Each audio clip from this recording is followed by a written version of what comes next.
La ronda final. Como establecía el peculiar reglamento del torneo, los 4 campeones de grupo, Brasil, Suecia, España y Uruguay, disputarían otro grupo o liguilla final cuyo líder sería coronado campeón del mundo. Era una forma de ingresar más dinero y de asegurar que un simple traspié, sobre todo de Brasil, no interfiriera para hacerse del título. Brasil 7, Suecia 1. Brasil jugó de forma sublime y asustó a todos sus rivales cuando bailó a Suecia. Ademir a los minutos 17, 37, 51 y 59 anotó. Chico a los minutos 39 y 87 y Maneca al minuto 85. Anderson minuto 67 y de penal hizo el gol sueco. El mejor fue Cicinho, que realizó los 90 minutos más brillantes que se vieron en este torneo. España 3, Uruguay 2. España, luego de vencer a Inglaterra, parecía ser el único que podría discutirle el título a Brasil, y lo hacía contra un equipo que era la incógnita, porque no podía medírsele por un solo juego y ante un rival tan liviano. La única novedad en España era la entrada de Luis Molouni por Panizo. Uruguay alineó al mismo 11 que contra Bolivia. Guilla abrió el marcador al minuto 27 para Uruguay. Basora al 39 y 41 volteó la contienda, haciendo justicia al mejor juego y dominio español en el primer tiempo. En la parte complementaria, España se vino abajo físicamente, pero a pesar de esto, Uruguay solo pudo anotar uno y al minuto 72 un disparo muy lejano de Varela, cuyo bote pronto no pudo ser anticipado por Ramallets. Así España pasó de acariciar el triunfo a dar gracias a Dios por el empate, porque Uruguay dispuso de mayor número de ocasiones como para inclinar el resultado a su favor. Se dice que a España le pasó factura los pocos días de descanso entre este juego y la batalla contra Inglaterra, pero la verdad es que jugó con una semana de descanso, así que no había excusas. En cambio, lo de Uruguay, que tenía sus fuerzas intactas, era indiscutible, como que era mejor equipo de lo que se decía de ellos. Si bien era la primera vez que Uruguay no ganaba en una Copa del Mundo, también es cierto que permanecían imbatidos. Brasil 6, España 1. Este juego se presentaba como la final anticipada. Eran los 2 mejores equipos del torneo y venían invictos. España parecía un equipo más bravo que Suecia. A España la paralizó inmediatamente los casi 200.000 torcedores en Maracaná. Muy pronto regaló un gol en una infortunada jugada de Parra que batió a Ramallets para un autogol al minuto 15. A partir de entonces aconteció otro baile brasileño. Jair al minuto 27, Chico al minuto 29 dejaron un 3-0 al finalizar la primera parte. Chico al minuto 55, Jair al minuto 57 y Cicinho al minuto 61 colocaron un humillante 6-0. Higo al minuto 70 marcó el de la honra para España. Brasil estaba embalado hacia el título que podía conseguir anticipadamente si Uruguay no derrotaba a Suecia. Uruguay 3, Suecia 2. Uruguay estaba obligado a ganar y Suecia también si quería mantener opción a alzar la copa. Suecia se adelantó por intermedio de Palmer al minuto 4. Guilla marcó antes del descanso al minuto 39, pero Sundqvist volvió a desnivelar un minuto después y así se fueron al descanso 2-1 a favor de Suecia. Igual que contra España, Uruguay sacó a relucir su garra charrúa en el último cuarto de hora del partido y con doblete de Míguez, minutos 77 y 84, dieron un triunfo que no le importó mucho a Brasil, que se sentía, visto los resultados y la forma de jugar, superior y candidato al título. Solo un empate les bastaba para lograr el tan ansiado trofeo. Pero nadie en Brasil pensaba en el empate, sino en cuántos goles iba a sacarle Brasil de diferencia a Uruguay. Suecia 3, España 1. Sin proponérselo, hubo un partido que iba a definir la tercera plaza. A España le bastaba un empate, pero Sundqvist adelantó a los escandinavos al minuto 15. Melber al 34 colocó el 2-0, con el que se fueron al descanso. Palmer colocó el 3-0 al 79 y Zarra al 82 anotó el del descuento para el 3-1 final. Para ambos países estas actuaciones habían sido su mejor figuración en copas mundiales, y algunos de sus jugadores figuraron en el once ideal del evento. El Maracanazo, Brasil 1, Uruguay 2. El destino enmendó el plan de los organizadores que no querían una final. No se conformó solo con que este juego lo fuera, sino que Uruguay podía hacer el trabajo de aguafiestas porque si derrotaba a Brasil se llevaba el título. La confianza de Brasil en vencer era tal que no estaba previsto nada en caso contrario. Antes del juego, el presidente de la Confederación Brasileña de Deportes presentó a la selección brasileña como campeona y se les obsequió cortesía de un empresario a cada uno un reloj de oro con una inscripción que rezaba para los campeones del mundo. Maracaná recibía el mayor lleno que se había visto hasta ese día en un juego de cualquier evento deportivo, y más que de expectativa, el ambiente era de celebración y júbilo anticipando el título. Es más, los diarios ya tenían listas las ediciones del día siguiente con el título de Brasil campeón. Así salieron a la cancha los dos equipos protagonistas. Conforme sucedía la final, se hacía evidente que Uruguay le estaba jugando muy bien a Brasil y que no era una goleada brasileña lo que se cocinaba. Se fueron al descanso con un 0-0 que no gustaba a los brasileños, a pesar de que su equipo había dominado la primera parte.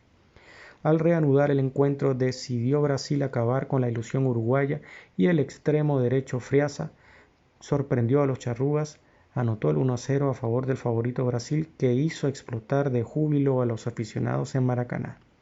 Allí fue cuando entró en escena el capitán uruguayo Obdulio Varela, que sin importar el estruendo y la algarabía, buscó el balón que se encontraba en la red defendida por Uruguay con total parsimonia, se dirigió hasta el linier para reclamar un fuera de juego. Después, más sereno aún, se dirigió hasta donde el principal para reclamar lo mismo y, pretextando que el colegiado inglés no lo entendía, solicitó un intérprete. Esta maniobra debería figurar en los anales de la inteligencia futbolística. Enfrió el festejo de jugadores y torcida brasileños y se convirtió en el centro de atención. Justo cuando se dio cuenta que había enfriado los ánimos de todos, decidió con la misma fría calma que debía reanudarse el encuentro. Es un detalle que omite la crónica, pero que fue decisivo. Cuando se habla de jugadores determinantes en los mundiales, Obdulio Varela merece un lugar en el Olimpo. El caso es que había terminado un encuentro y empezaba uno nuevo. Brasil se empezó a ver cansado y presa de los nervios. Impreciso, sustituyó su espíritu incisivo y el dominio del balón había pasado a los pies uruguayos.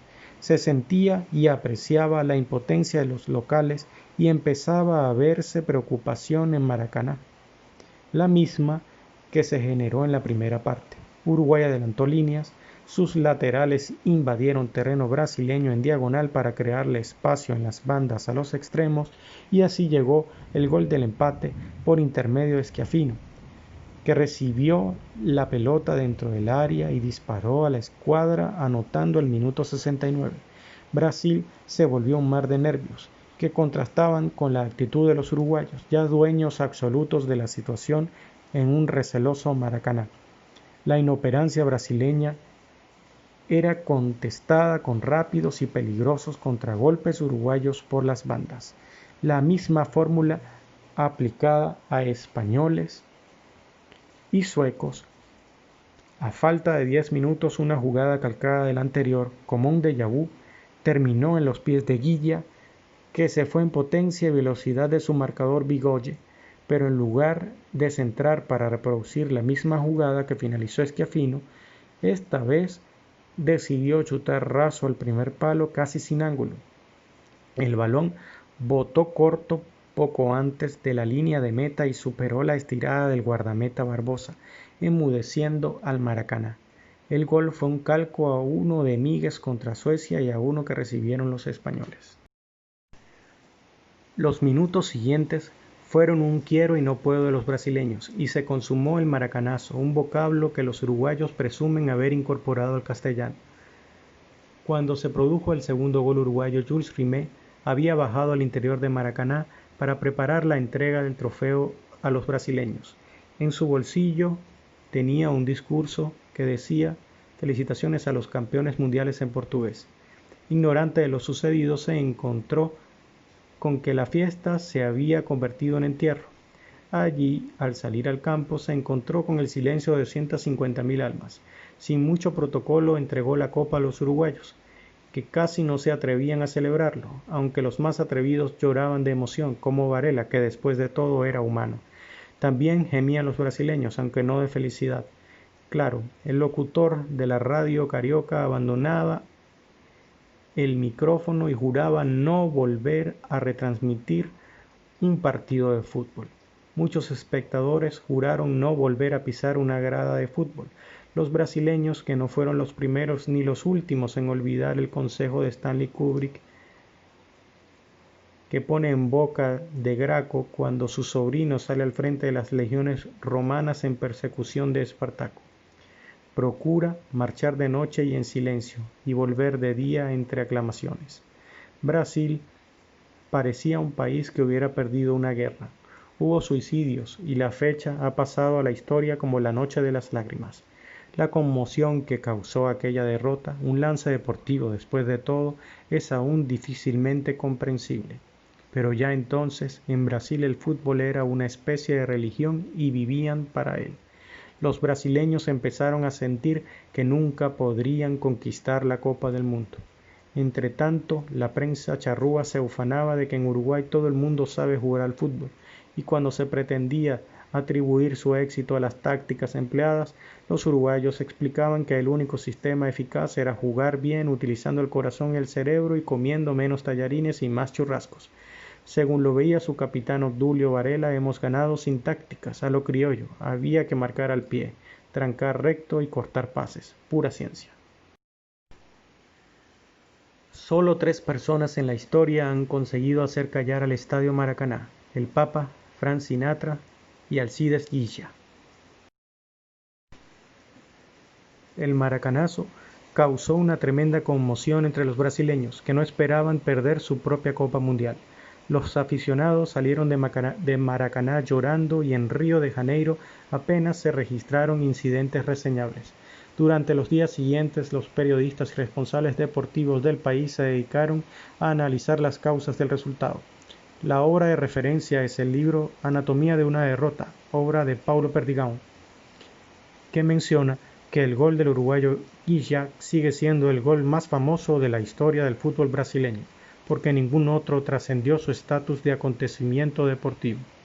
Entre las causas de la derrota brasileña suele apuntarse a la preparación previa y la enorme presión social.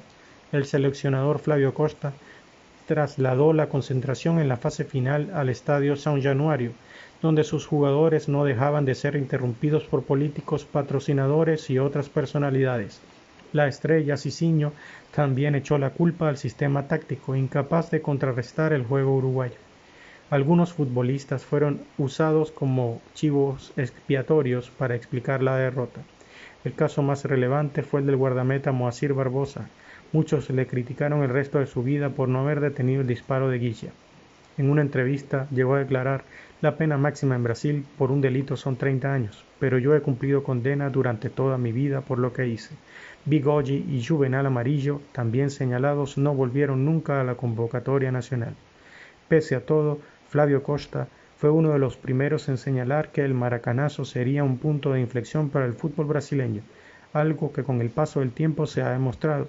El primer título intercontinental de Brasil fue la Copa del Mundo del 58 y desde entonces ha evolucionado hasta convertirse en una potencia mundial en este deporte.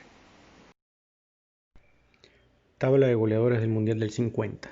En primer lugar, como máximo anotador terminó Ademir de Brasil con 8, seguido por Oscar Míguez de Uruguay con 5, Alcides Guilla de Uruguay con 4, Chico de Brasil con 4, Telmo Zarra de España con 4, Estanislao Basora de España con 4, Juan Alberto Schiaffino de Uruguay con 3, Karl-Erik Palmer de Suecia con 3 y Stig Sandqvist de Suecia con 3.